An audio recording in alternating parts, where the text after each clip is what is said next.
sa inyong lahat. Ngayon ay tatalakayin natin ang kabihas ng Indus. Ang kabihas ng Indus ay tinatayang umusbong noong 2700 hanggang 1750 BCE. Matatagpuan ito sa Timog Asya at malapit sa mga ilog Indus at Ganges. Pinaniniwalaan na ang mga Dravidians ang bumuo sa kabihas ng Indus. Nagkaroon sila ng sentralisadong pamahalaan na siyang namahala sa mga pampublikong proyekto. May dalawang pangunahing lungsod ang umusbong sa kabihas ng Indus.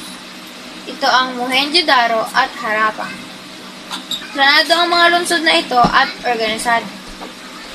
Makikita ang disenyong kwadrado na may pare-parehong sukat ng bloke ng kabahayan.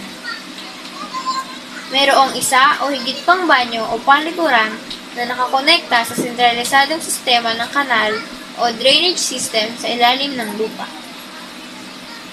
Paniniwala sa supernatural ang relihiyon ng kabihas ng Indus.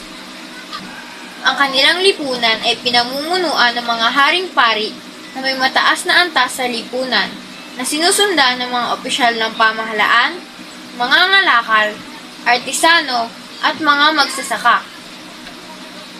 Dahil salat sa kahoy at metal, ay pagsasaka ang naging pangunahing kabuhayan. Sila ay marunong maghabi ng tela at gumawa ng mga alahas na gawa sa ginto at kabibe. Pictogram ang sistema ng pagsulat sa Indus. Sila ay may maayos na sistema ng kanal at stepwell. Nakahukay din ang mga eksperto ng mga laruan, botones, alahas na palamuti, at mga palayok na nagsisilbing patunay ng kanilang kasanayan sa paggawa ng mga bagay na ito. Mahiwag ang paglaho ng kabihas ng Indus noong 1750 BCE. Paliwanag ng mga eksperto, maaaring nagkaroon ng kalamidad o pagsakop ng mga Aryans.